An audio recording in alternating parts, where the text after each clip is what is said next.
जय गुरुदेव।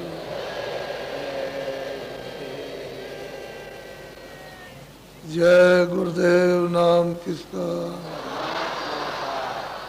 जय गुरुदेव नाम किसका, जय गुरुदेव नाम किसका।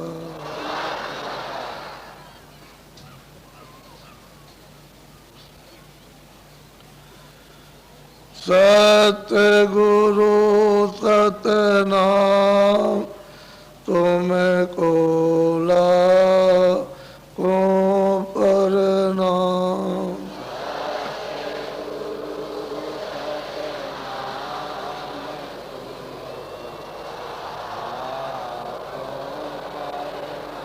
सतगुरु सतनाम तुमको लाखों प्रणाम।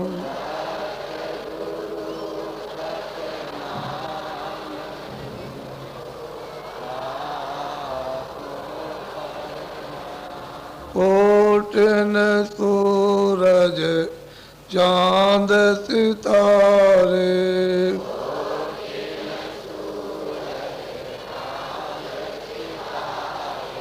कोटिन सूरज चांद सितारे,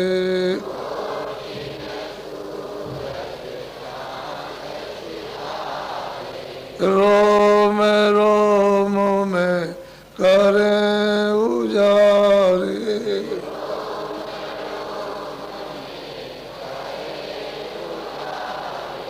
रोम रोम में करें उजारे।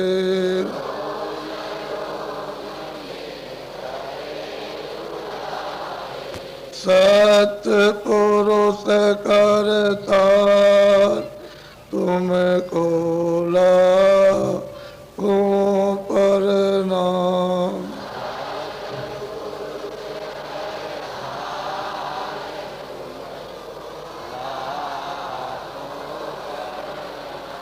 अरबों सूरज चांद सितारे,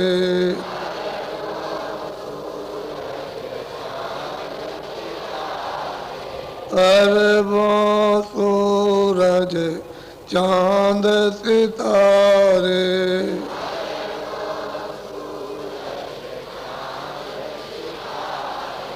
रोम रोम में करें उजारे,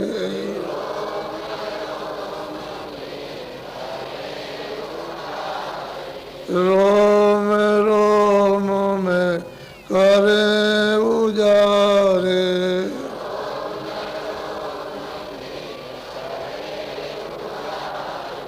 अलग पुरुष करतार तुमको लाखों प्रणाम।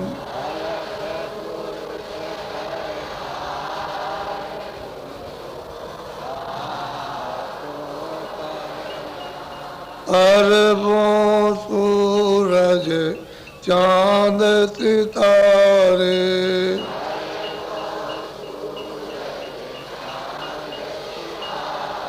अरबों सूरज चांद सितारे,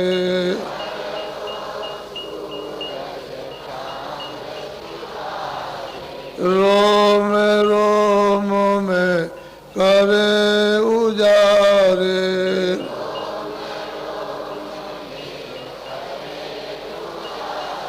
रोम रोम में करें उजारे।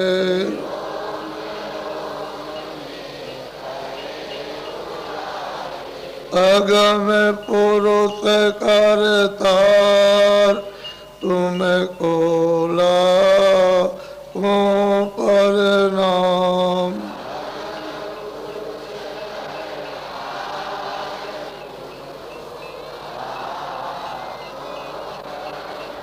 नील नील शशि बाण उतारे,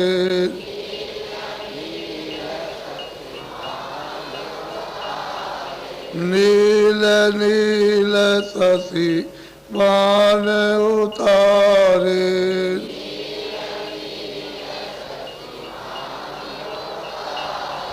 रोम रोम में करे उजारे।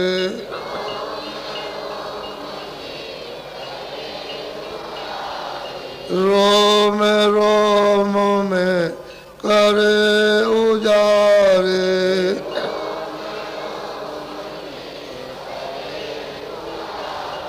अनामी पुरुष करतार तुमको लाखों प्रणाम।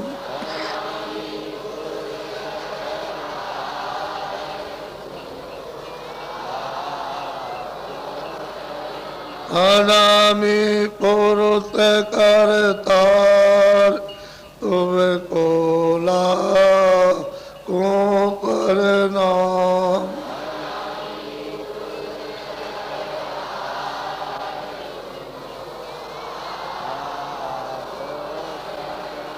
सतगुरु सतनाम तुमको लाखों प्रणाम।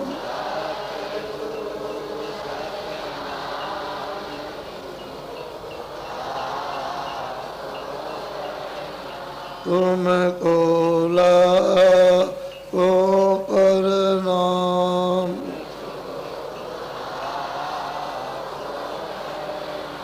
तुमको लाखों प्रणाम।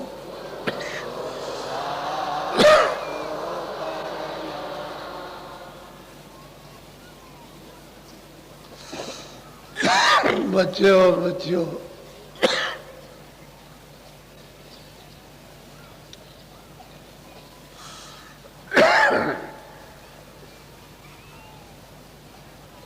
और बच्चियों, जिस स्थान पर आप रह रहे हो यह स्थान काल का देश है, यानी मृत्यु लोक।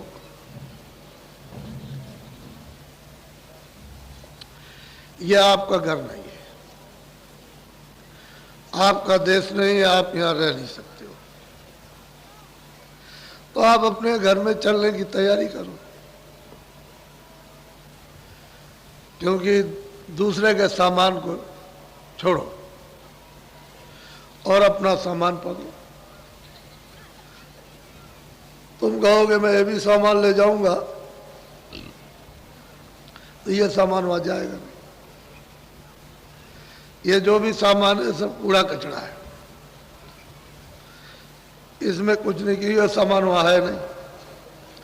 तो दूसरे के सामान को फेंक दो और अपना सामान पकड़ लो, तब तो चल दोगे घर में। और अपना सामान छोड़ दिया, दूसरे का पकड़े हुए हो, तो हमारी दशा क्या हो रही है कि जब तोता पकड़ते हैं तो गिर्री होती है, गिर्री ऐसे उसको लगा देते हैं, तो धीरे से उसको ले जाते हैं, डाल के पास में उसको पहुंचा दिया जहां तोता बैठता है। बस धीरे से उसने एक पैर उठाया और इस गिर्री को पकड़ लिया, बस वो झूल गया, एकदम लटक गया। अब गिर्री घूम गई, तो उसको क्या भ्रम होता है कि हमको पकड़ लिया। जो गिर्री घूम गई उसने नहीं पकड़ा, वो ऐसे आप पकड़े हुए अपने पंजे से ऐसे और छोड़ नहीं रहा, तो उसको भ्रम हो गया कि हमको पकड़ लिया इसने। तो धीरे से उतार के ले आएगा, तोता पकड़ लिया। जब बंदर को पकड़ते हो तो एक हांडी छोटे मुंह की, उसमें चने डाल दिए और जमीन में गाड़ दी, एक रस्सी उधर बांध दी, एक इधर बांध दी, और उधर से बंदर आया, उसमें हाथ डाला, तो हाथ तो छोटा पतला, जब उसने डाल दिया तो चने पकड़ लिए, और बंदर को चने से बहुत मोह होता है, ऐसे पकड़ लिया तो ये मुट्ठी फैल गई। अब वो क्या समझता है कि हमको इसने पकड़ लिया, इस हांडी ने हमको पकड़ लिया, तो चींची करता है। ठीक यही दशा अपने लोगों की है कि हमने अनजान में ये समझ लिया कि हमको इन्होंने पकड़ लिया। इन्होंने कुछ नहीं पकड़ा, आपने इनको पकड़ लिया, क्योंकि ये तो चीजें आपकी है नहीं। परदेश है, परदेश की चीजें।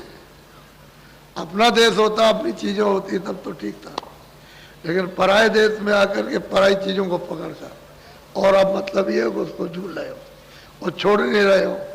तो महात्मा कहते हैं भाई ये तो परदेश है, अपना देश अपने देश में, चलो अपने घर में। उसमें चलने के लिए तुम दरवाजे पे बैठे हुए हो, उसके साथ सामान को पटको और अपना साथ सामान पकड़ो तो चल पड़ो घर की तरफ में। अब तुम ये छोड़ोगे नहीं तो उसका छेद तो बहुत छोटा है, सुई होती है उसके 1000 यानी छेद किए जाओ उससे भी छोटा है, तो उसमें ये कैसे सूख जा सकता है? ये संसार सूप है, ये उसमें नहीं जाएगा। अगर बारीक हो जाओ तो चले जाओ छेद, तो सामान फेंक दो तो बारीक हो जाओगे, उसके छेद में चले जाओगे, निकल जाओ। तो जीवात्मा दोनों आंखों के मध्य भाग में बैठी है, ये मध्य भाग है, ये सेंटर है, ये दरमियान है, इसमें जीवात्मा बैठी, शरीर में नहीं है। ये नाक है, ये मुंह है, गला है, सीना, ये नाभि है, इंद्रिय द्वार, इधर कुछ नहीं, यहां से नीचे कुछ नहीं है। वो तो आकाश तो यहीं तक है। ये जो दो आंखों से देखते हो, जब आंख खोलते हो तो समझते हो ऊपर आकाश है, आंख बंद कर लो तो ये आकाश यही है बस। ये दोनों आंखें हैं, ये दोनों नीचे है, ये दोनों नीचे, दोनों नाक नीचे है। इस आकाश के ऊपर में बैठी हुई है वो जीवात्मा, ऊपर है। उस जीवात्मा में एक आंख है और शरीर में 2 आंखें। उस जीवात्मा में एक नाक है और शरीर में 2 नाक। उस जीवात्मा में एक कान है और शरीर में 2 कान। तो कितने कान हुए? 3 कान हो गए। अब यह है कि 3 कान है, 3 आंख है, 3, ये तो मोटी चीज है। ये तो ऐसी पराविद्या थी सनातन कि सब लोग उसको जल्दी से, यानी जैसे ही जन्म लिया वैसे ही सीख लेते थे। अब इस पराविद्या को सिखाने के लिए कितनी मेहनत, क्यों ऐसी मेहनत पड़ती है कि जब आए थे पैदा हुए तुरंत, तो तुमने उस रामायण को नहीं सुना कि जब तुरंत अपनी विद्या को पकड़ लिए, देर नहीं लगी, जैसे ही बाहर मां के गर्भ से आए वैसे सामने उस विद्या को पकड़े हुए थे। तो कहते हैं कि भाई उस समय पर तो तुम्हारी उम्र लाख बरस की थी, इस शरीर की उम्र उस समय लाख बरस की थी। जब जीवात्मा लाई गई यहाँ और इस मनुष्य रूपी मंदिर में ये बैठाई गई तो इसकी उम्र थी लाख बरस की। तो लाख बरस की बच्चा जब पैदा हुआ माँ के पेट से, तो जीवात्मा को जब 5वें महीना लगा तो जीवात्मा को यहाँ बैठा दिया, क्योंकि उसने पहले खोल बनाया। ये रचना का पूरा विवरण आपको तो पता नहीं, आपको तो मालूम नहीं, किसी से आपने सुना नहीं, समझा नहीं, कुछ देखा नहीं, कुछ किया नहीं, तो आपको क्या पता चलेगा। सही सच्ची बात है कि जीवात्मा किस तरह से आई ये भी नहीं मालूम, और जीवात्मा है क्या ये भी आपको नहीं पता, और वो जीवात्मा कैसे जाएगी वो भी नहीं मालूम। तो सब भूल भाल करके तो सब खत्म है। लेकिन जो हमारी सनातन पराविद्या ईश्वरीय आध्यात्मिक योग विद्या थी वो तो प्राय सबकी, सब लोग, तब तो रामायण में उन्होंने कहा है कि सतयुग जोगी सब विज्ञानी, एक भी यानी अल्प नहीं था, अज्ञान नहीं था, सब जोगी और सब विज्ञानी, कर हर ध्यान तरे बहु प्राणी, सब के सब प्रभु के ध्यान में संलग्न थे। और पार जैसे ही समय पूरा हुआ लाख बरस के वैसे सीधे पार गए। उसी को कहते हैं भवसागर नदी से पार जाओ। अब वो तो मतलब यह है कि जब उसके देश का विधान बन गया और आपको उसका अधिकार दे दिया कि देखो मेरे देश का ये विधान है, उसने बना दिया और तुमको मैं पूरा अधिकार देता हूं, तो विधान बना। ऐसे तो विधान बनाया नहीं।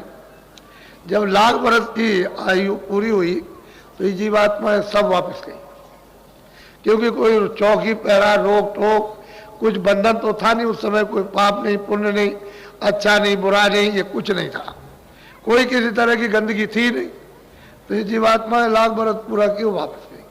तो इस तरह की अनगिनती खेपें यहाँ आकर के वापस चली गई। लेकिन जब देखा कि सभी चली जाएगी और यहाँ कुछ नहीं रहेगा, तब फिर उन्होंने ये बंधन लगाया। तो ऐसे बंधन नहीं लगा, बंधन लगाने में बहुत समय लगा। अपनी शक्तियां पैदा करेंगे, उनसे तपस्या कराएंगे, फिर उसको उनको अपना हुक्म देंगे, उसके बाद फिर वो मतलब विधान बनेगा, विधान बनाने के बाद फिर सुनाया जाएगा, सुनाने के बाद तब आपको अधिकार बताया जाएगा। तो समय लगा।